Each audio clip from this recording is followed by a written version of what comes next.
Let's jump right into the deep end and admit that we do not have the $1.7 million that most Americans say they need in order to retire successfully with enough money that they are comfortable in retirement.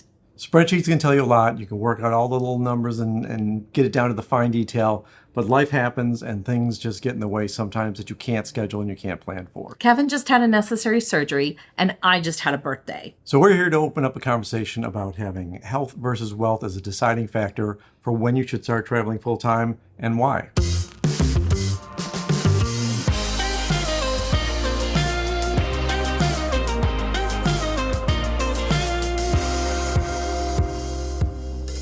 Welcome back to Finding Gina Marie, where we share our lives as full-time travelers and the connections we make along the way. If you're new here, I'm Judy. And I'm Kevin. We've had a rough outline about this topic for a while because it's something that we really think isn't discussed very often at all. I think that many people call us brave and say that, wow, you're just going out there and doing this. We have a lot of good reasons for it, though. And I think the balance is, it has a lot to do with our history, with the way our family has lived and died, and a lot of the things that have happened in our lives recently that say, you know, this is the right time. We've shared our story in a couple of different ways over the last year and a half that we've been on YouTube. So we're not going to cover all of that, but we'll put a link to some of the relevant episodes just to get you caught up, especially if you're new here. We're going to talk about why we bucked the trend and decided to travel full time, and we'll let you know how that's working out for us so far. Traveling full-time or having this dream of traveling was not always where we were. In 2012, we visited London again, and that's when we started thinking about, could we live in a foreign country? And the idea sounded great. Yeah, we had a very small place we were living in for that short 2-week period and said, hey, you know, we don't need a huge home. Look at this. We could stay here, cook here, and just visit the area around us. But we had 3 children we were raising, and my father was living with us as well. I had a job at the time that was my own company. I had some flexibility, which is the only reason we were actually discussing this and saying, well, I can do this from anywhere. So if you don't have a conventional job in the US, maybe someday we can do this. And I was working as an executive assistant, and that's a kind of role that you should be able to pick up anywhere. But practicality just kind of took over, and with our kids the ages they were, we weren't brave enough to just go out on a limb and start over. So we put a pin in it. Until the pandemic hit, and that changed a lot of things in our lives and caused us to rethink everything that we were doing. So what were our driving forces that caused us to rethink everything? The first was job satisfaction for both of us, right, and shifting priorities. If you followed along from some of our earlier episodes, I'm adopted, and I had found my birth family just before the lockdown hit. And when everybody was spending time at home, although there was a lot of work to do, I really was more interested in getting to know my new family than I was in wanting to work 24/7. And my job had always been something that required me to have round-the-clock access to the executives I supported. And for a while, that really worked for me. Money was very... Didn't work for everybody in the household, but she was happy, right? Well, I'm a people pleaser, and I really enjoyed making my executives successful and happy, and it was fulfilling. But at some point, it stopped being so, especially as I realized I was giving up time of my life that I would never get back. And around the same time, my work wasn't as fulfilling as it was in previous years. I wasn't getting the type of things accomplished that I wanted to get accomplished. And a few months earlier, I had thought about starting a YouTube channel. And then in January 2020, I actually did it and found out that that was kind of exciting. I felt this creative flow that I hadn't felt before and had this surge of, hey, there's something else I could do. And whenever you get those kind of urges to say, let's do something different, it triggers other things in your life. The other thing we were thinking about was the cost of living in San Francisco. It's one of the most expensive places to live in the country, if not the world. And especially during the pandemic, when we did nothing but live out of our out of our apartment, we weren't really getting the benefit of the city. And we thought, all right, we're making decent money. We're sacrificing an awful lot to do so, only to buy stuff we don't really need and live a lifestyle that we really don't need to be living in order to be satisfied and fulfilled. Yeah, when you're traveling around the city, when you're enjoying everything the city has to offer, and when you're commuting to work, you kind of see, okay, we're out and about, we're doing things, everything kind of makes sense. But once we had those 2 years plus inside the apartment, we started thinking, okay, we're working to pay for the apartment because it was expensive in San Francisco and it was a really nice place at the time. We were happy with it. But did it make sense to do all this for where we're living? And like Judy said, when you start building the apartment up to make it prettier, put more stuff in it, do more things inside so you feel satisfied when you're there, you start to have to think, what are we actually spending our time working for? Stuff and a place. Also, in finding my birth mother, it turns out that I had some eligibility for dual citizenship with Italy. And kind of going back to our desire to live in a foreign country at some point, it made sense for us to consider living in Italy. We both love the country. And so we thought, hey, if we could live somewhere else that would be cheaper and more interesting and would allow us to travel easier than getting out of the US to get into Europe to travel. Vacations. The vacations were very expensive to fly just to a place that we wanted to travel in other places in that place. So Europe was a great idea for us. And the idea of, if we're in Italy, it's quick access to a lot of other places. It turns out, unfortunately, that it's at least a 4-year process for us. So we couldn't live in Italy at the time, but it got us thinking. And one thing led to another. And again, we've got episodes about all of this and our process. But we decided that it would make sense to just travel the world, sell everything that we own, and use the money that we would be paying for rent, less money, and just travel internationally full time. It meant that we didn't have a home base, but it also meant that we had the world open to us. We felt a little bit okay with this because we had already made a big transition when we downsized from a house in Houston to San Francisco. And like you said, we have episodes about that. But the idea was, okay, what if we could downsize again? What if we could really downsize? And really downsize. Really downsize. And that was exciting and terrifying, but exciting. We thought a lot about how old we were becoming and how old our parents were when they died. My dad died before he reached 61, and your mother died when she was only, 56? Mm-hmm. So we were past those ages, I was coming up on that 61 mark. And we said, this has to be part of the decision process. How good is it to plan for a future life and not have the ability to do it because either your health just gets bad enough where you're not able to get around. If you want to travel around Europe, but you have problems with your legs or your hips or something happens because you wait till you're 80 to go traveling. That played into it big time. Right. My mother died at 56, but she was in poor health beginning around 40. And it meant that she really didn't get to do very much of anything physically. And when they did retire, she really only lived for a year before she passed away. And although my father lived much longer, he also had health problems. He had bad legs and he couldn't get around. So I feel like we've experienced in our families and just people we know and all kinds of things that there's all kinds of unexpected health problems, no matter how healthy you try to be, that just impact your ability to do things as you age. Yeah, I remember when I was a teenager, I looked at my dad's declining health even before he got near that retirement age.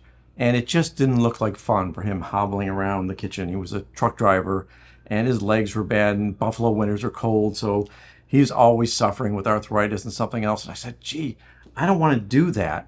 And although I think people are living longer and they're healthier overall than maybe the generation before us, but at the same time, you just don't know. And it could be something that you have a chronic problem and you need to go to regular doctor's appointments and just having things monitored, which really, just dealing with even the hernia repair, it's kind of a hassle if you have to have doctor's appointments month after month consistently. And I don't know, it just makes it hard. Suffice to say, we were very concerned that we shouldn't wait and assume that we will be just fine whenever we decide to save up enough money to actually retire. And I think that's actually where health versus wealth comes in, is how much money do you have to earn compared against how healthy you trust that you'll be to actually spend the money that you've saved and worked so hard for. Yeah, you always have those spreadsheets or pages on the website when you're looking at your investments that say, what age do you want to retire to? How long do you expect to be living in? So you go up there and you say, oh, well, I want to live to 100. Well, great, but how much of that time is usable? And how much money do you actually need to get out there and enjoy life? Could you travel cheaper, we thought?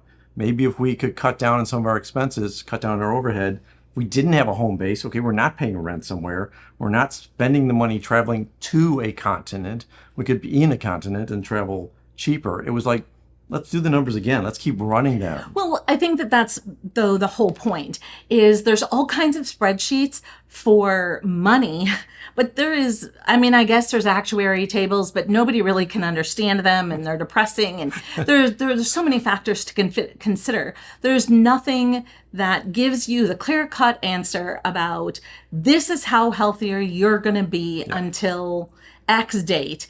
And I guess if you knew that, you could work up until, I don't know, what do you decide? Yeah. So I feel like it just was, for us, it just made sense to just say, I don't know how much time, and I don't want to find out.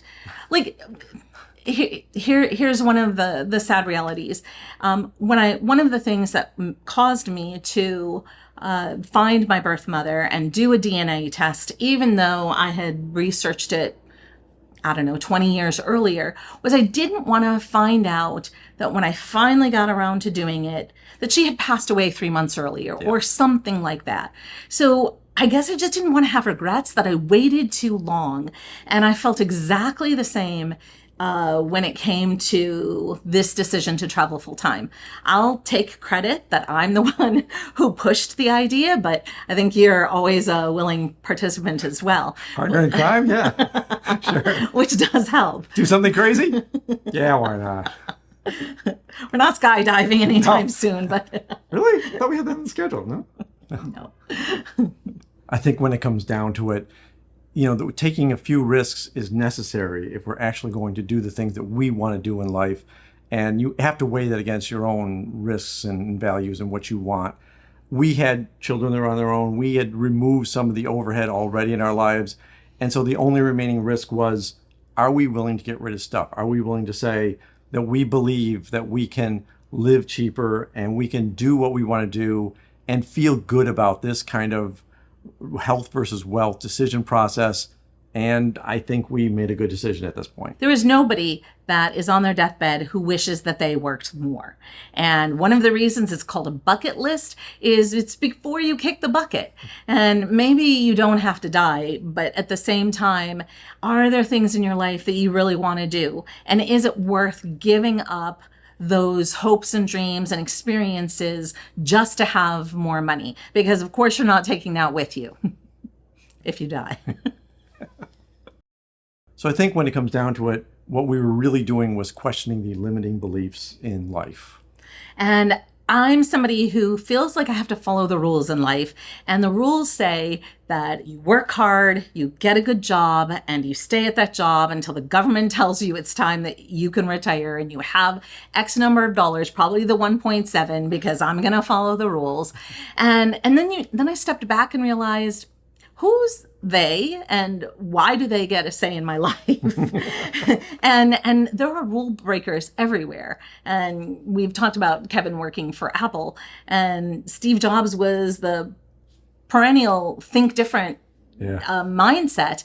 And I think that really the idea was, why are we doing things that other people are telling us we should be doing when we only have one life? And by golly, I personally want to live it the way I want to live it, because I don't want to have regrets. And I've always been trained by my life experiences to think a little differently about how you live your life in a job. I know my dad told me when I was a teenager, you're going to have to work a 9-to-5 job. You have to punch a clock.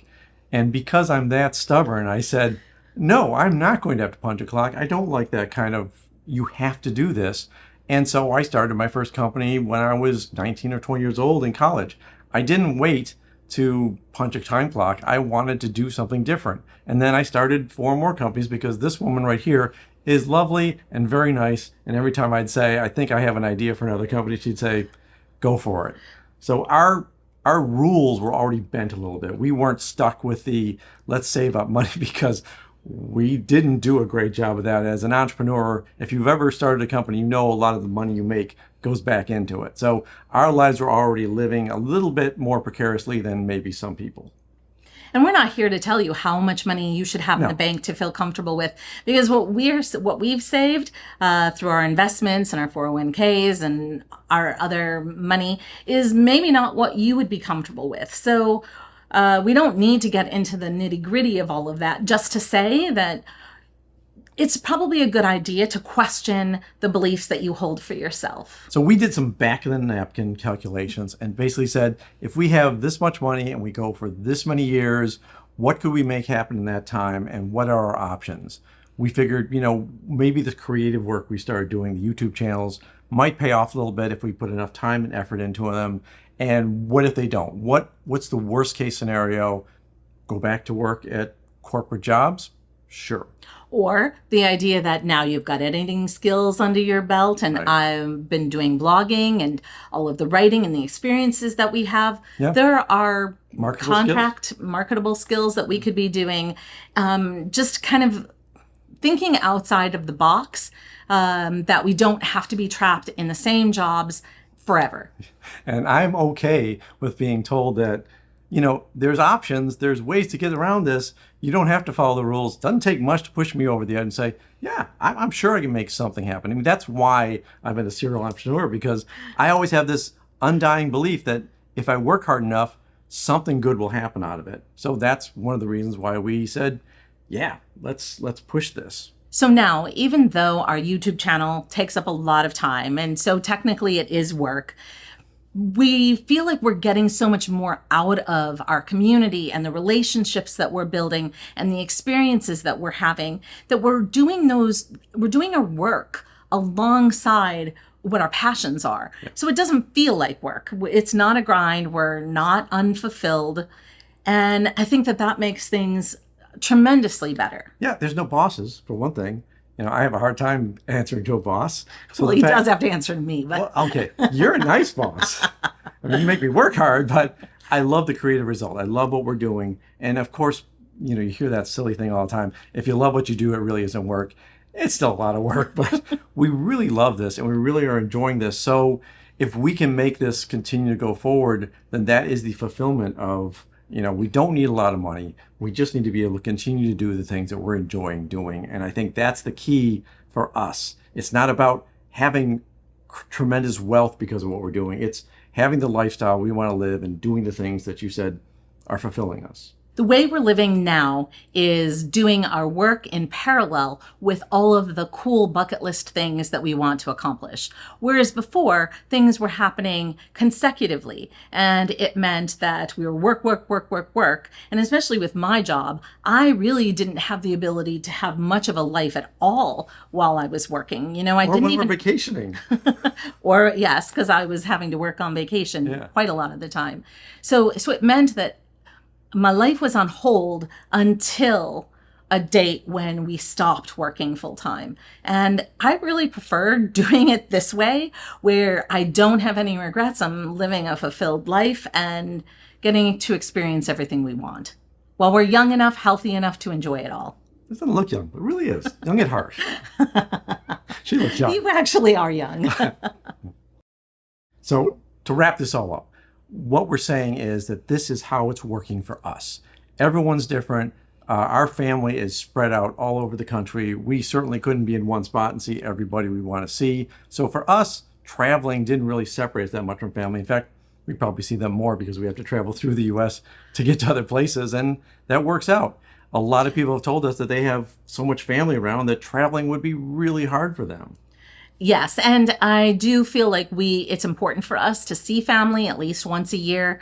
We probably need to stretch out those trips. We're in the US right now, but you have to do what works for you. In our situation, family right now is quite healthy and everybody is doing well. There's no grandchildren on the horizon. So it made sense for us to not wait around for something to happen or circumstances to change and then us not be able to go after our dreams. But that's our situation. We'd love to hear your situation in the comments below.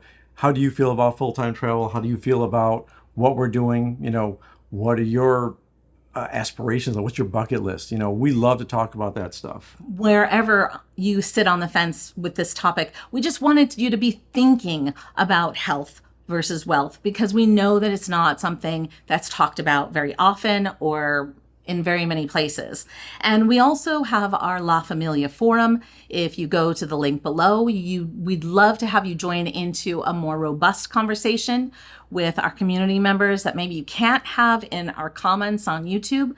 But whatever, we're just interested in knowing your thoughts and having you think about this topic as well. Thank you so much for joining us here today. We hope you will subscribe if you haven't already. And check out findingmedia.com, where you'll find out more about La Familia and the other things we have on the website. Lots of articles by Judy and all our other episodes that you can find and hear about what we did in the past. Until next time. Until next time.